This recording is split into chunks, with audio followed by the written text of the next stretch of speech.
अस्सलाम वालेकुम। आज हम नेचुरल गैस एनालिसिस करेंगे जीसी पर, और जीसी है ये परकन एल्मर का क्लैरिस 580, और ये इसकी स्क्रीन है। और यहाँ से हम सॉफ्टवेयर बेस ये जीसी है, और इसका एनालिसिस हम नेचुरल गैस का किस तरह से करते हैं वो आज हम सीखेंगे इस पे। यहाँ पे नंबर 1 पहले हम यहाँ पे जाएंगे सेटअप पर। यहाँ पे पहले से ही मेथड स्टोर है, तो आज सिर्फ हम उसको एनालिसिस उसका सीखेंगे कि एनालिसिस कैसे करना है। आगे की जो उसकी किस तरह से मेथड डेवलप करते हैं वो हम नेक्स्ट वीडियो में देखेंगे। यहाँ से आप पहले इसका सेटअप ओपन करेंगे। यहाँ पे आप मेथड देख रहे हैं, ये सेटअप इंस्ट्रूमेंट की स्क्रीन आ गई है। यहाँ पे आपका मेथड है, ये मेथड को ऑन करेंगे और यहाँ पे वो फ़ोल्डर है, फ़ोल्डर पे आप जाएंगे और ये यहाँ पे मेथड्स का एक फ़ोल्डर हमने बनाया हुआ है, इसको क्लिक करेंगे।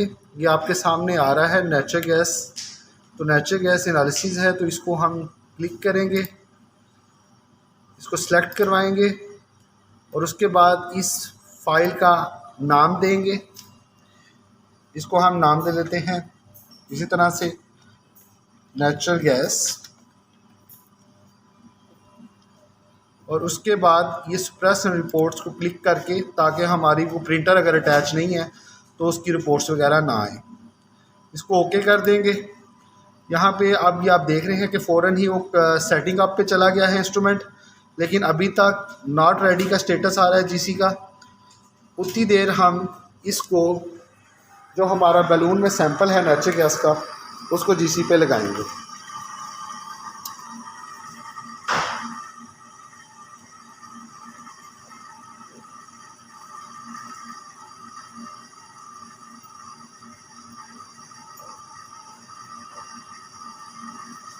ये हमने ओपन कर दिया।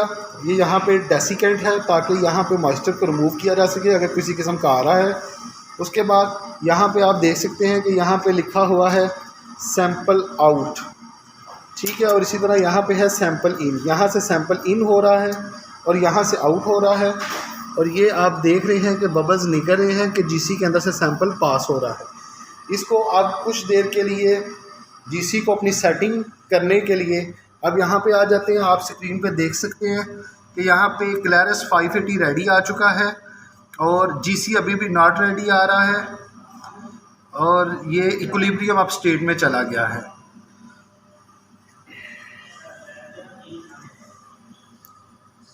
और ये मैं आपको बताता चलूँ कि असल में ये जो टोटल क्रोम नेविगेटर है जो इस वक्त हम सॉफ्टवेयर यूज़ कर रहे हैं, क्योंकि जीसी जो क्लैरिस 580 आया था परकन एल्मर की तरफ से, उसके अंदर उन्होंने यही सॉफ्टवेयर डाउनलोड किया था।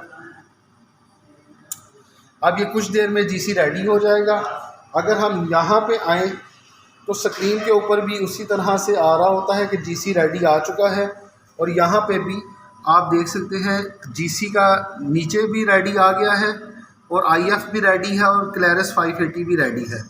अब हमारा जीसी बिल्कुल तैयार है कि हम इसके अंदर सैंपल को इंसर्ट कर सकें। अब हम यहाँ से नंबर 1 पहले सैंपल वाल को क्लोज़ करेंगे। जब सैंपल वाल क्लोज़ करेंगे, यहाँ पे बबल्स निकलना बंद हो जाएंगे। उसके बाद साथ ही हम यहाँ पे विंड स्क्रीन पे आएंगे और यहाँ पे आके हम स्टार्ट का बटन प्रेस कर देंगे। जो ही स्टार्ट का बटन प्रेस करेंगे, ये अब जीसी ने सैंपल लिया है। अब जीसी का स्टेटस एक्टिव आ रहा है, सैम्पलिंग स्टार्ट हो गई है, जीसी रन कंडीशन में चला गया है। जब जीसी रन कंडीशन में चला जाएगा तो इसी के अंदर यहाँ पे रियल टाइम प्लॉट लिखा हुआ है। रियल टाइम प्लॉट को हम क्लिक करेंगे तो ये हमारे आगे, जैसे पुराने जीसी के अंदर ग्राफ बनता था जिसमें पीक्स आती थी, इसी तरह यहाँ पे कंप्यूटर में हमें इसकी पीक्स शो होना शुरू हो जाएंगी। और जो जिस गैस का रिटेंशन टाइम होगा वो उस रिटेंशन टाइम पे उसकी पीक आती जाएगी। और ये टोटल जो इसका हमने इसका टाइम रखा हुआ है एनालिसिस का, वो 15 मिनट्स है। तो 15 मिनट्स के अंदर इसकी तमाम पीक्स आ जाएंगी। अस्सलाम वालेकुम। ये अब आप देख सकते हैं कि एक तरफ रिटेंशन टाइम आ रहा है और एक तरफ उसके मिली वोट्स आ रहे हैं कि कितनी उसके अंदर कंसंट्रेशन है। तो ये जो पीक्स आपको सामने नज़र आ रही हैं ये इस तरह से रियल टाइम प्लॉट में आती जाती हैं और उसके बाद ये साथ साथ सेव होता जा रहा है। और ये जो ही एनालिसिस कंप्लीट हो जाएगा तो साथ ही मैं दिखाऊंगा कि इसके रिज़ल्ट्स किस तरह से हम फिर देखते हैं। टोटल ये 15 मिनट्स का टाइम का हमने इसका स्पैन रखा हुआ है कि इसके अंदर इसकी तमाम पीक्स आ जाती हैं और हमारा मेथड के मुताबिक हमारा एनालिसिस कंप्लीट हो जाता है। जब हमारा एनालिसिस कंप्लीट हो जाता है तो यहाँ पे GC क्लियरेंस 580 उसी तरह नो मेथड आ जाता है, GC नॉट रेडी आ जाता है, IF इंस्ट्रूमेंट नॉट रेडी आ जाता है। तो ये जब चीज़ें आ जाती हैं इसका मतलब है कि हमारा मेथड कंप्लीट हो चुका है, एनालिसिस कंप्लीट हो चुका है। अब हमें क्या करना है, हमें इसके रिज़ल्ट्स में जाके देखना है कि हमारा रिज़ल्ट आया क्या है। जब हम रिज़ल्ट्स को क्लिक करते हैं तो यहाँ पे इस तरह से एक पेज खुल जाता है जहाँ पे रिपोर्ट्स एंड रिज़ल्ट्स होते हैं और इस तरह से ये सामने जैसे पीक्स आ रही हैं ये रिज़ल्ट्स की पीक्स आने लग पड़ती हैं। अब हमें अपनी फ़ाइल देखनी है कि हमारी फ़ाइल कौन सी थी। उसके लिए हम पहले जाएंगे फ़ाइल पे ओपन करेंगे। जब ओपन करेंगे तो यहाँ पे हमने इसकी सेटिंग इस तरह से की हुई है जो लेटेस्ट है वो सबसे ऊपर आ जाए और साथ डेट्स भी आ रही हों। अब हमने जो नेचर गैस एनालिसिस किया था वो ये आ रहा है सामने, ठीक है। ये नेचर गैस 6:03 पे 28/5 डेट के लिहाज से और ये फ़ाइल है, इसको हम क्लिक करेंगे और उसके बाद इसको हम ओपन करेंगे। जब ओपन करेंगे तो ये इसकी पीक्स आ जाएंगी। अब इन पीक्स के अंदर आप देख सकते हैं कि रिटेंशन टाइम के मुताबिक जो कार्बन डाइऑक्साइड है वो 2.64 मिनट पे आई है। इसी तरह ईथेन है, इसी तरह ये आप अगर क्लोज करके मैं आपको दिखाऊं तो ये ऑक्सीजन, आर्गन, नाइट्रोजन और मीथेन की पीक है क्योंकि नेचर गैस है तो इसमें मेन इंग्रेडिएंट मीथेन ही होता है। तो इसको हम यहाँ पे फिर जाएंगे फाइल में और यहाँ पे लिखा होगा प्रिंट प्रीव्यू रिपोर्ट। तो प्रिंट प्रीव्यू रिपोर्ट पे जाएंगे तो इस तरह से एक रिपोर्ट हमारे सामने आ जाएगी। तो कई दफ़ा क्या होता है जैसे मिसिंग कंपोनेंट रिपोर्ट ईथेन आ रहा है लेकिन वहाँ पे हमें पता है ईथेन आई हुई है पीक उसकी। तो इसको हम क्या करेंगे कि इसको हम मैनुअली रीड करवा लेते हैं।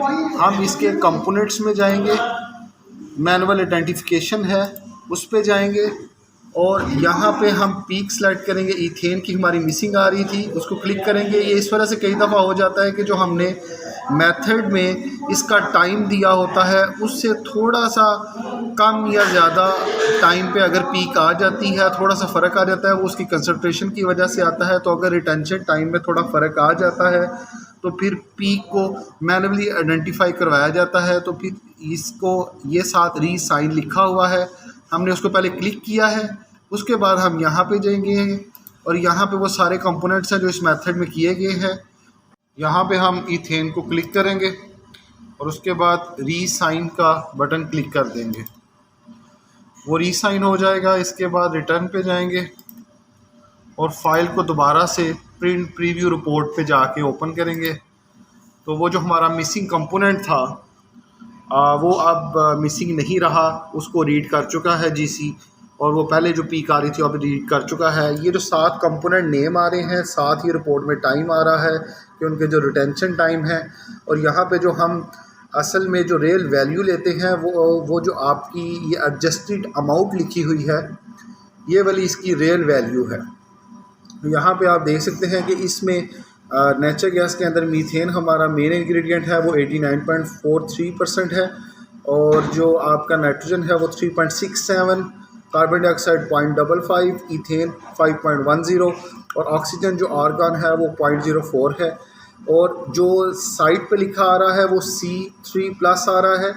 C3+ का मतलब है कि इसमें propane, butane, pentane, hexane, heptane जो है वो कितनी अमाउंट में है, वो टोटल कम्बिनेशन जो जितनी अमाउंट में है इन सब चीज़ों का वो नीचे साथ वैल्यू आ रही है कि वो 1.1968% है।